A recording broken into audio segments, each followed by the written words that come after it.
So I'll just start by saying that, again, it's an honor to be here today, and also incredibly amazing and also a bit anxiety provoking to go after Dr. Lipton, who I cite in my own research. And so again, I just want to make this distinction one more time, that yes, I am a doctor, but I'm not a medical doctor. I am a doctor of sociology. So what that means is I cannot diagnose anybody with any conditions, but I can explain some of the social structures that are affecting who has the opportunity to improve from fibromyalgia, who has the opportunity to be diagnosed in the first place. And so this talk I'm calling The Power Within Fibromyalgia, Intersectional Experiences of Chronic Pain. So how do individuals make sense of invisible illnesses which are not considered real by everybody in society?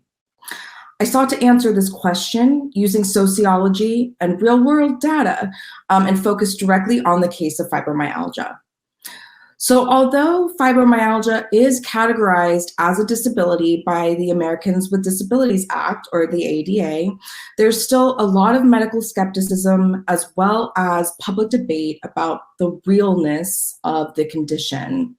And this ambiguity leaves a lot of room for individuals' own attitudes and biases to shape both how people make sense of the condition as well as their opportunities to treat it.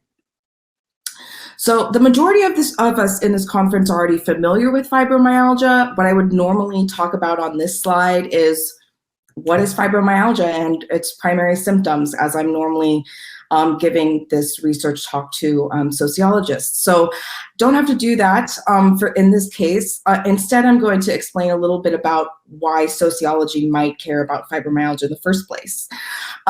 So sociologists are social scientists who research power dynamics.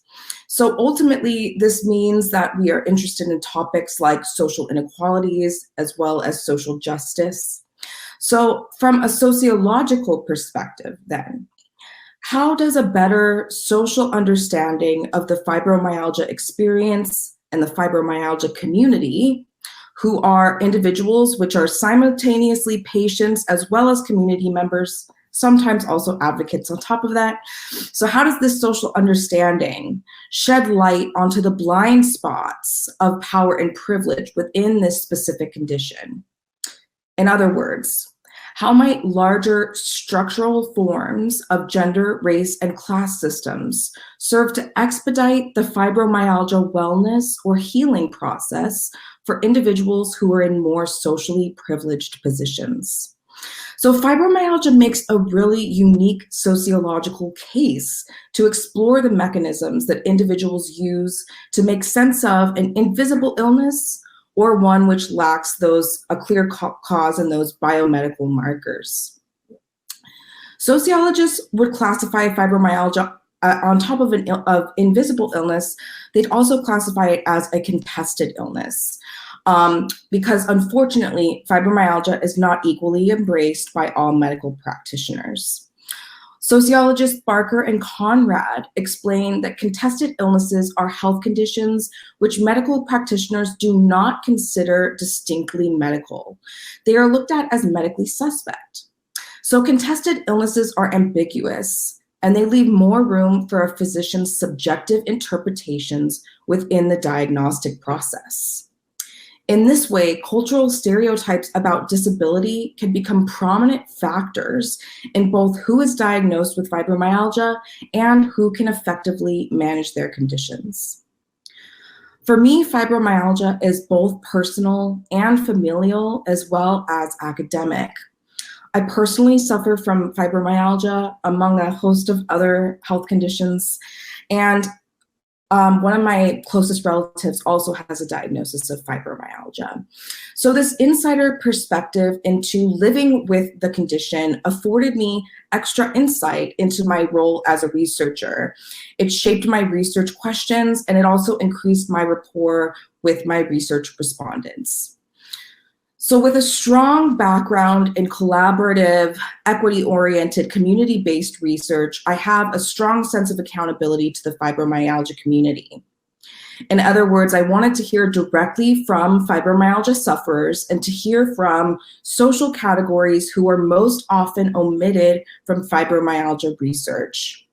In order to really get the story right, it drove me to conduct community-based research in this area. So let's talk about the diagnostic patterns, which were the original inspiration for this project.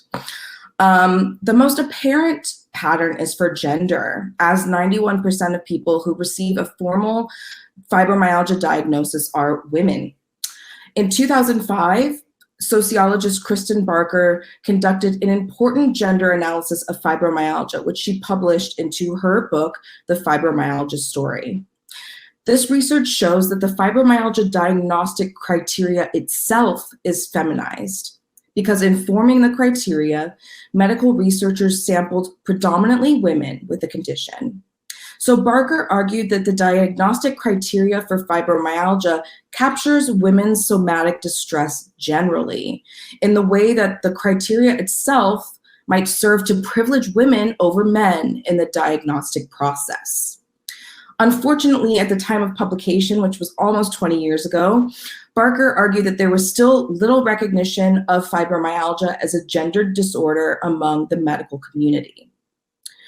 The data for fibromyalgia diagnoses based on race and socioeconomic status is much more difficult to find than that for gender.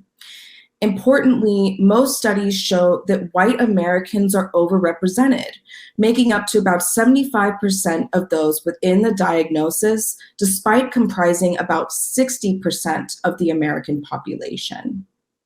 Further, Black Americans tend to be underdiagnosed, making up only 5.3% of the diagnosis, despite comprising about 13% of the total American population.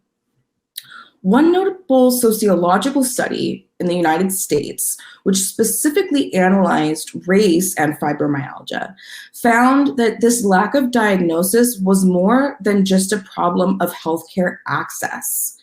The racialized boundaries which structure disability politics and the American welfare system shape how white and Black women explain their fibromyalgia symptoms within the doctor-patient interaction as well as among their families.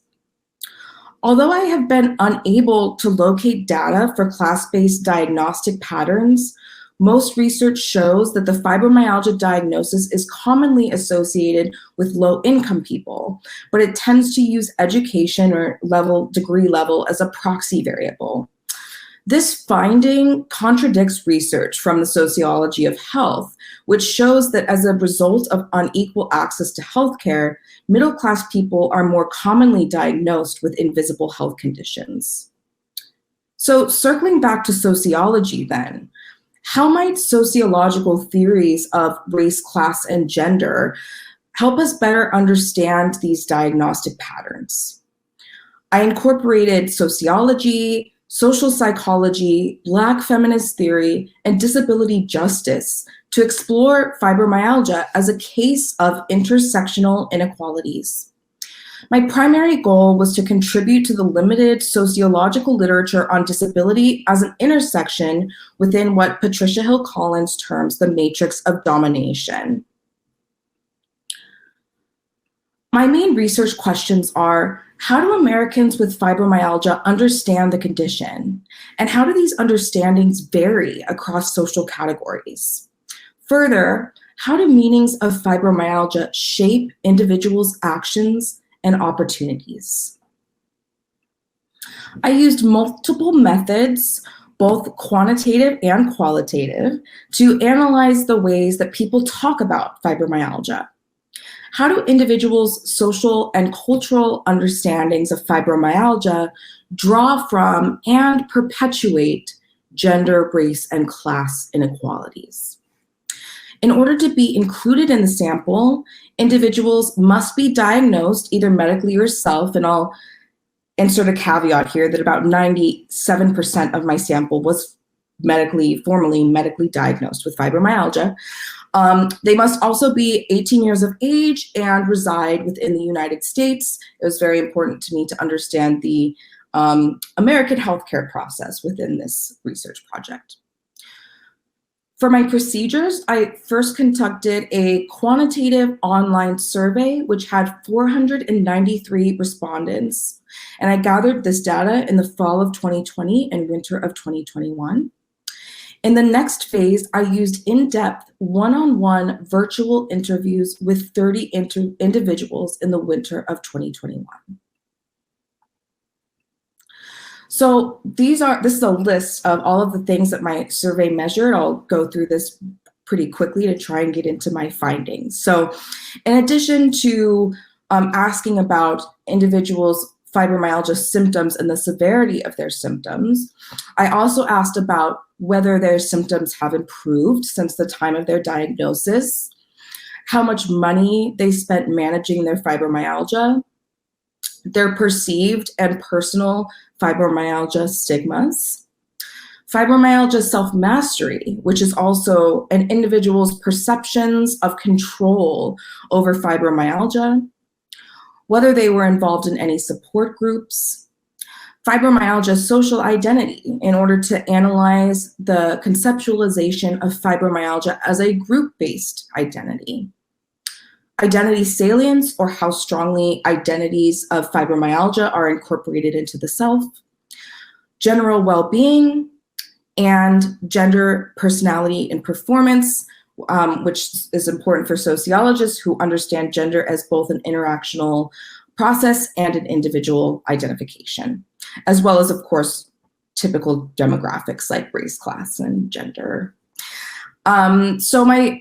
This is a snapshot of the demographic information of my respondents. So for the surveys, I had about 493 respondents, overwhelmingly women, overwhelmingly white, which made sense based on the diagnostic patterns. The survey lasted about 20 minutes. Age ranged from 19 years old to 85 years old. And importantly, only 38.7% of my sample worked for pay, my survey sample, but 95.9% had health insurance. So the interviews were really important in terms of capturing those voices that are often neglected in fibromyalgia research. I interviewed 30 individuals, 10 from each of three primary social categories: white women, Black women, and men of all races. In understanding white women as the normative referent for fibromyalgia, I chose to interview men in order to compare gender differences and Black women to compare racial differences. It was also critical to sample Black women as this dissertation incorporated Black feminist theory in its research design. Interviews took place over Zoom or through the telephone, depending on the interview's preference, and lasted about an hour. So let's move on to the findings. Overall, my findings show that gender, race, and class function separately and connectedly in experiences and understandings of fibromyalgia.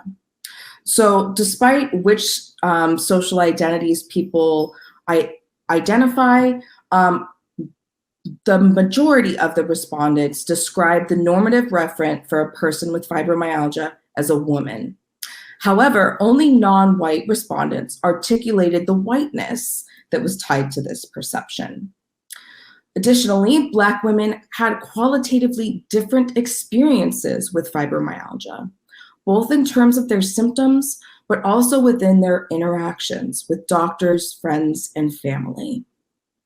Finally, higher socioeconomic status allowed individuals to feel more in control of their fibromyalgia because they had the financial means to access any of those alternative treatments not covered by insurance. So let's break this down a bit more. Typically, respondents describe the average person with fibromyalgia as a woman, and participants were well aware of the gendered diagnostic patterns. Quotes from Bill, a low-income white man. These are, of course, pseudonyms, not participants' actual names.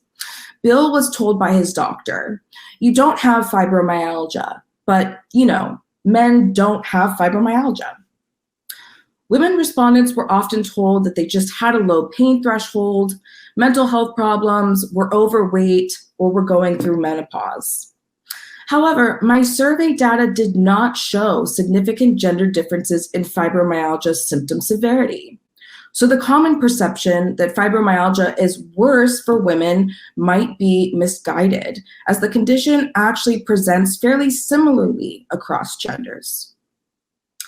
Interviewees relied on pre-existing diagnostic patterns and biological rhetoric to explain fibromyalgia as a woman's problem. Fang, a low-income white man, pondered, I wonder if they would check the hormone levels again, like the female hormone.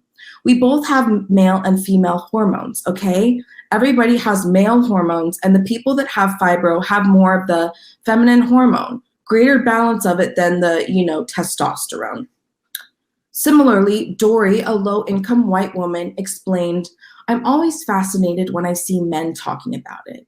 Like, hey, yeah, probably a whole different world going on. I'm curious about that, to really talk with a man about it more in depth, because women, we have very different hormones than men. A lot of the men also lack of gender representation in fibromyalgia research and resources, especially early on in the creation of the fibromyalgia diagnosis. Luke contextualized the connection between gender, fibromyalgia, and the larger fibromyalgia community when he recounted his surprise that he had not felt excluded from support groups for fibromyalgia, despite his initial perceptions of them as the girls' club. Gendered understandings and experiences of fibromyalgia became more complicated when integrating race. My survey data showed that compared to non-white people, whites were more likely to use doctors and fibromyalgia coaches. Whites also reported more hours spent interacting with support groups and reported a fibromyalgia social identity as being more important to them. Individuals' understandings of fibromyalgia relied on controlling images of race, but also resisted them. White women tended to dominate fibromyalgia spaces, and those respondents who did not fit this category noted this fact. Jade, a middle-class Black woman, stated, usually what I see is similar to what we see in yoga ads, so it's usually a white woman. David, a low-income Asian man, explained, and really what I've come to understand is that it is looking to me like a lot of this disparity is coming from the stereotypes of fibromyalgia as kind of a white woman's problem. Several Black women spoke about how their race affected the doctor-patient interaction and diagnostic process directly. Edith, an affluent Black woman, noted a direct instance of racism when she explained, I find that even the last doctor that I just had, it was to where I don't even want to go to the doctors anymore. He told me, why don't you just get your uterus removed? Racial differences also existed within individual support networks as a result of the strong Black woman stereotype. Jade, a middle-class Black woman, explained, and Black women, we just live in pain, right? There was nothing for me to say, oh, my back hurts. And my aunt would say, girl, mine too. Twinkle, an affluent Black woman, noted racial differences in the fibromyalgia experience when she explained, I think that my experience is similar maybe to other people of color. White people, although stating that fibromyalgia could be diagnosed to anyone, did not delve deeper into how the fibromyalgia experience might differ based on race, nor the lack of racial representation within fibromyalgia spaces. White privilege blinded white people from the racial differences within fibromyalgia. So finally, income and class. Although I approached this study from the perspectives of gender and race, class proved to be a critical variable in an individual's understandings and experiences. Through the interview data, we can see the dynamic functions of class. While low-income people felt they were doing all that they could to manage their symptoms, people with more wealth and higher levels of income spoke about having more opportunities to manage their conditions in addition to other treatments or solutions they'd like to try.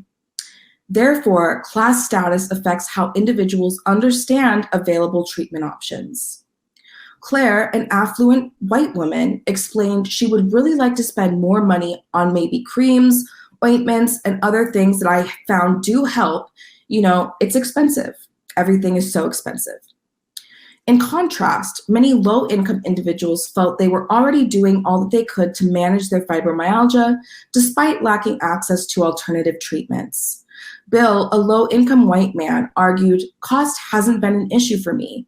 I've had insurance that covered anything I needed."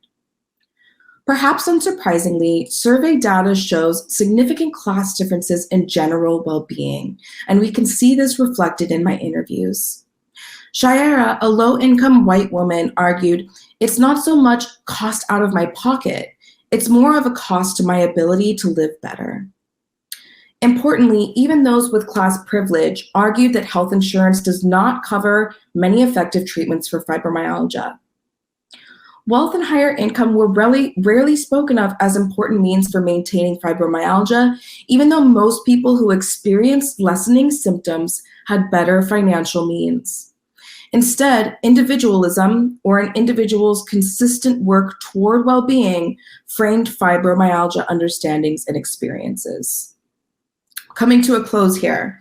So far, I focused mostly on my qualitative interview data, but my survey data also showed some really important and interesting intersectional findings. So the first part, I ran a two-way ANOVA of gender, race, and class on fibromyalgia symptom severity. So importantly, the effects between gender and class were shown to be significant. In other words, lower class women reported significantly higher fibromyalgia symptom severity than middle class women and affluent women. I also ran some regression models to better understand causal effects. In the first model, I explored the effects of age, gender, race, and class on fibromyalgia symptom severity. And my results showed that fibromyalgia symptom severity is mediated by gender and class, as well as self-mastery. So in other words, being a low-income man tends to relate to increased fibromyalgia symptom severity, and those with greater fibromyalgia symptoms also felt less in control of managing them. I then composed a regression model to determine the effects of age, gender, race, and class on fibromyalgia self-mastery.